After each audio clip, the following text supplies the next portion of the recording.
click is all it takes to lose everything. We are in a cyber war. You can either be a defendant or you can be a victim.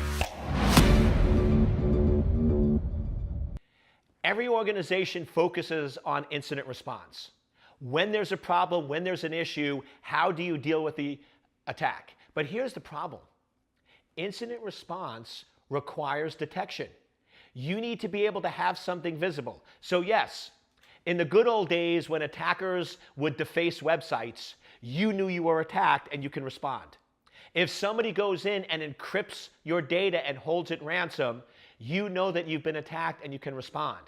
But the problem that we miss is many attacks today are stealthy, covert, and data focused, which means there's nothing visible.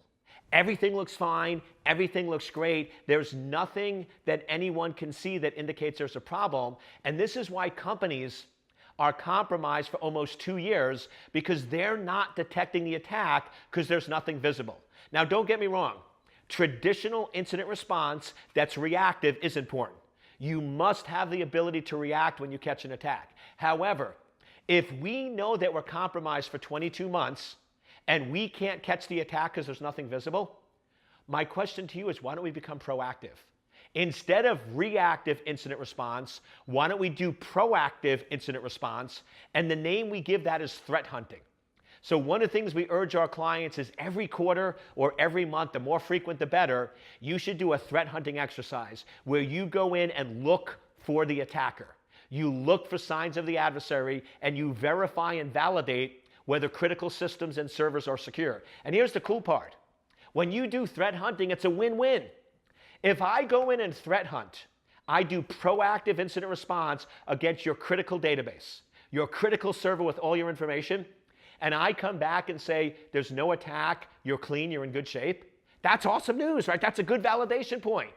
On the other hand, if I go in and I find out that your database server has been compromised for a month, and 1,000 records have been stolen, that's also a win because now we can contain and control the damage.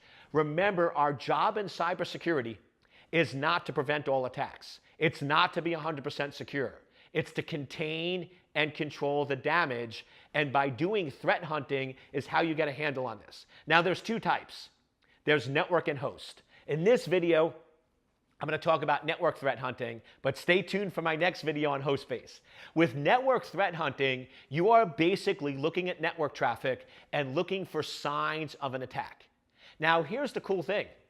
If you're looking in the right spot, there are usually visible signs. For example, a normal user, when they're accessing data stores on a server, on average, they're accessing about 50 files a week, and they have 2 or 3 failed access attempts. Now, yes, depending on your business, that number might be a little higher or lower, but generally there's a predictable pattern. Now, when that attack gets compromised, when that account gets broken into, what is one of the first things the attacker does?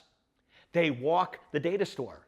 They try to access every single file to see what they have visibility to, which means when your system gets compromised, you go from 50 files accessed to 50,000.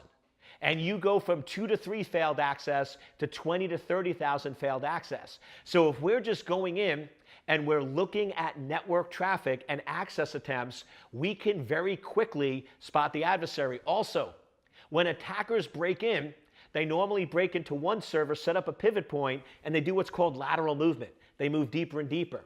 Well, typically with lateral movement, you have servers that are sending traffic that normally don't communicate. So if you have a simple network map that says what servers communicate on a regular basis and which ones do not, and the ones that don't all of a sudden start communicating, we got a problem.